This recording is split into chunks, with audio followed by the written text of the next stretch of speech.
This video is for a 2014 Ford Fiesta Titanium, but any 2014 Fiesta should be about the same.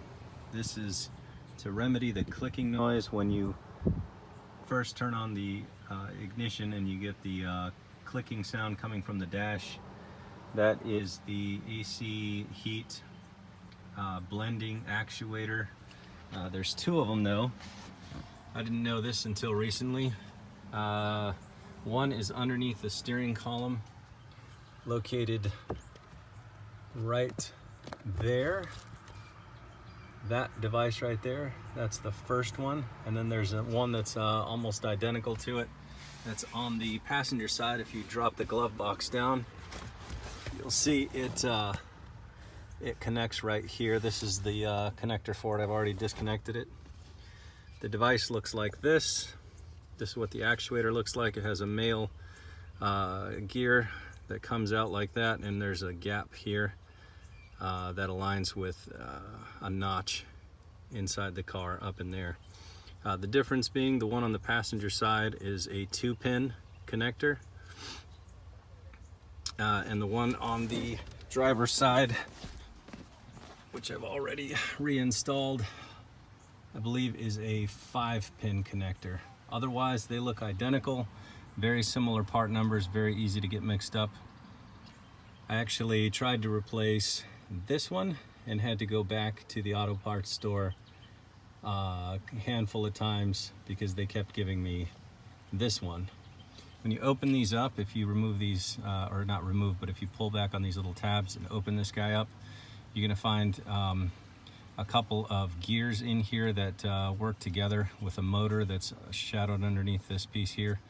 There's the main sprocket gear here, a couple of gears in here. The main one, the actuator gear, is right here that turns the door right underneath this guy, and then a couple of secondary ones that turn it from the motor.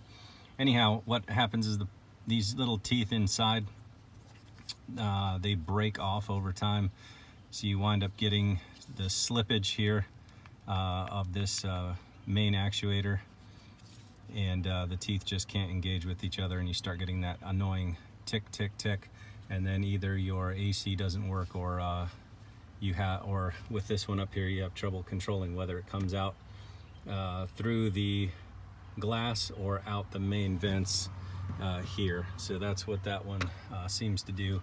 This one seems to affect the hot-cold blending. So very similar. They come off really, really easy. There's two Torx screws. You can see one of them right here at the tip of my finger. Let me see if I can focus in on that a little better. Yeah, there you go. So the first one's here. The second one is just out of sight, hidden right up top there. If you were looking at it this way, it would be here and here are the two Torx. And it's a Torx 20, T20. Looks like this little guy right here. T20 is what you need to take it off. I've got one of these little guys that makes it a lot easier. And then this one here looks like it would be a Torx, but it's not. It's just a plastic pin that holds that on. Okay, 604251, that's the air door actuator for the passenger side over here. 604400 is the part number for the 5-pin driver's side actuator. Okay, here's the one with the 2-pin. This is the one that goes on the passenger side. Again, the glove box is pretty easy to pull. You just move these guys out of the way of the sides here, and then it just clips in the bottom. You can just pull that straight out and the glove box will come down and just lay on the floor. This piece here connects just like this. Let's see if I can do this one-handed and hold the camera. Just slides in like that and then clips in, and then this whole assembly just goes right here. This should slide right in. There we go. That just slides in just like that. We'll brighten it up a little bit. There we go. And then there's a Torx 20 that goes here, and then another one on the opposite side back here. So here's the Torx, and put that in there, and then this little guy just makes it easy. All right, there's that one, and then the other one just goes back here. Get it on hand tight.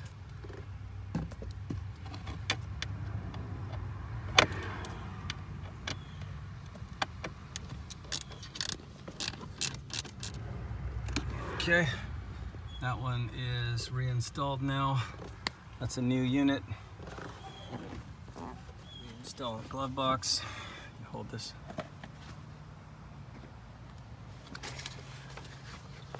You get the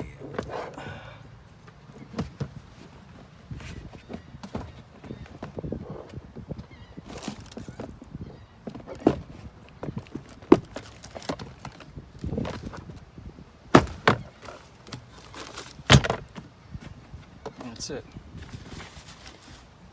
Glove box is reinstalled. Okay, here's the air door actuator 604-400.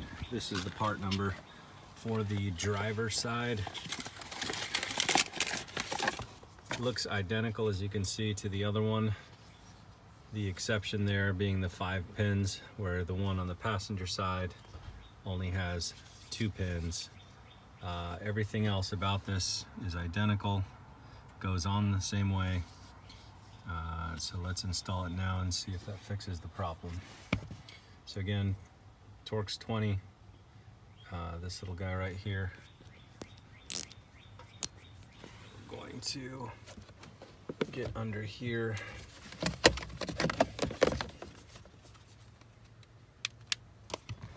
And I'm gonna remove that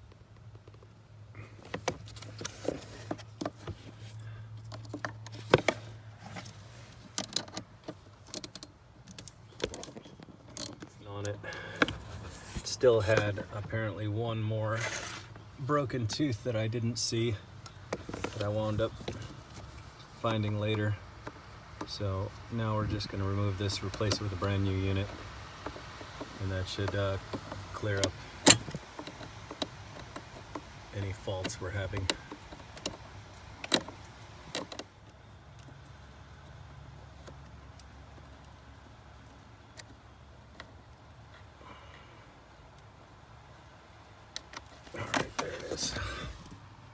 These screws are kind of hard to turn by hand, because you can see there, I've got this little edge. It's like a little pizza cutter. It's kind of hard to grab onto. So this unit should just slide right out now. There it is. You got this little red tab here. Just pop that up, just like that, and then this little tab right here, just push in with your thumb and shove away. All right, take this out. All right, take the new unit, goes on like so. We'll install this in reverse. Take the power cable here and reconnect the harness.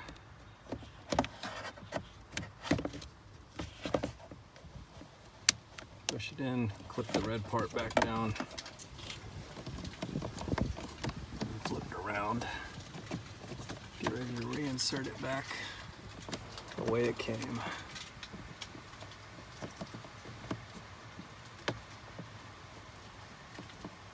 Now if the teeth don't line up, there is a gear back here. You may be able to see it's white. You can roll it.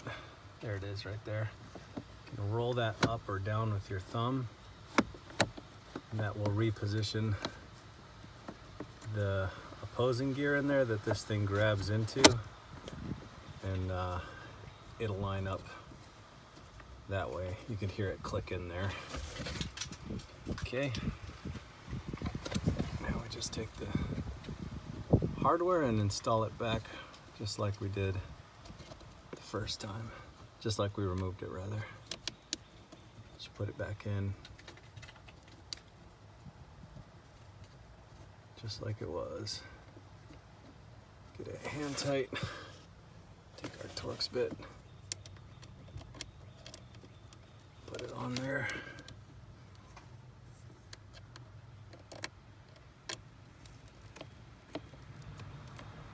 Okay, the other unit is installed on the driver's side. The passenger side one we did yesterday. Now time to turn this bad boy on and test it through all of its cycles. Right, so far so good. No ticking, no clicking. Let's go ahead and try to max the air conditioner. Hopefully that's not too windy. No clicks, no ticks. Air's coming out cold. That's good. Let's go ahead and send it up to glass.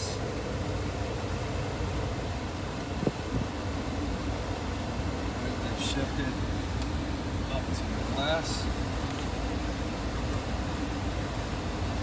Send max up the glass here, see what that does. Alright, that's completely cut out the vent just like it should. And it's kicking it all up towards the glass like it's supposed to. Air conditioner's off. It's in full high temp, that's coming out nice and hot. Let's roll it back down to the foot. Let's turn the air conditioner on. Air conditioner's on. Full cold, full blast. It's coming out of my feet. Feel it, it's nice and cold. Now let's go back up. Yep, right out the normal vent. Nice and cold like it's supposed to. No ticking anywhere. All systems normal.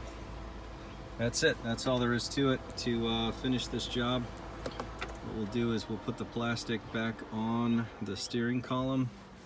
I didn't show this in the first video, but the way you access that is you either add or remove this panel by way of two screws, one here, one on the opposite side. You have to cant the steering wheel off to the side here, just like this, to get access to those. And then there's one more up here underneath. They look like this here, and these are also Torx 20. They fit just like that. I'm going to reinstall that, and that's it. You guys don't need to see all that. I'm sure you can figure that part out on your own. All right, thanks for watching.